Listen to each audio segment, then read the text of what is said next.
श्री स्वामी समर्थ मंडळी. तर बागेतील काम आवरून मी घरात आली आणि मला जेवण बनवताना गाणी ऐकायची सवय आहे. म्हणजे कायम माझ्या किचनमध्ये जुन्या काळातली गाणी मी लावून ठेवते आणि माझं काम चालू असतं, गाणं गुणगुणणं सुरू असतं.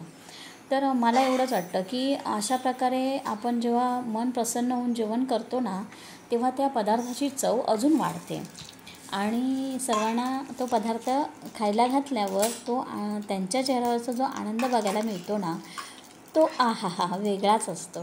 तर आज मी सगळं साहित्य दाखवले तुम्हाला इथे. तर तुमच्या लक्षात आलंच असेल मी काय बनवते.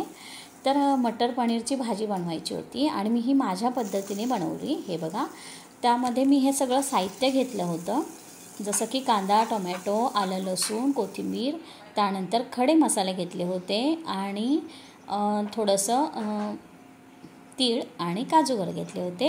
हे असं छान परतवून घेतलं. हे बघा, सुंदर असं भाजून घेतलं ना की कांद्याचा जो उग्र वास असतो तो कमी होतो आणि नंतर आपण छान पेस्ट करून घ्यायची याची.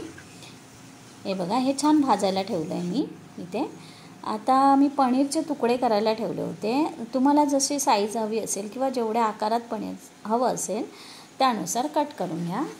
तर हे मला एवढ्या आकारात हवं होतं, तर मी अशा प्रकारे पनीरचे तुकडे कापून घेतले. हे बघा, हे अशा प्रकारे मी कट केले.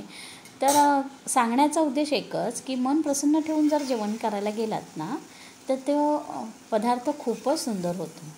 आणि हे बघा, माझं हे झालं आहे वाटण. आता मी छान बारीक पेस्ट करून घेतली. आता कढईमध्ये तेल गरम करत ठेवलं, त्यामध्ये हे वाटण घालायचं आहे. आता हे तेल सुटेपर्यंत आपल्याला छान परतवून घ्यायचं आहे. हे बघा, आता हे वाटण तुम्ही असं म्हणाल की फक्त मटर पनीरलाच लागतं, तर तसंही नाही. तुम्ही याच्यामध्ये वांगी घालू शकता. तुम्हाला जी भाजी हवी असेल ती यामध्ये तुम्ही बनवू शकता. सहज सोपी रेसिपी आहे. आणि आता हे छान वाटण परतवून झालं आहे, त्याला तेलही सुटलं आहे. आता त्यामध्ये मी लाल तिखट, थोडीशी हळद आणि किचन किंग मसाला घातला आहे. हे आता परतवून घ्यायचं आहे पुन्हा एकदा. आणि मग त्यामध्ये आपल्याला हे फ्रोझन मटार आहे ती मी घालते. थोडीशी नरम झाली आहे पण चवीला खूप छान लागते. हे बघा, तर हा सीझन नाही आहे मटारचा, त्यामुळे मी ती मटार आणली होती. तर अशा प्रकारे वाफ देण्यासाठी ठेवून दिलं आहे. आता त्यामध्ये एक चमचा मीठ, तेही आपण परतवून घेऊया. हे बघा, आणि जशी आपल्याला पेस्ट हवी आहे ना, तशा प्रकारे हे घट्टपणा पण आलेला आहे. त्यानंतर यामध्ये पनीर घालायचे, पनीरचे तुकडे.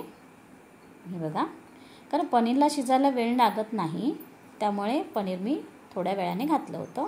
आणि वरतून थोडीशी कोथिंबीर. ही माझी डिश तयार आहे. व्हिडिओ आवडल्यास लाईक, शेअर, सबस्क्राईब करायला विसरू नका. धन्यवाद.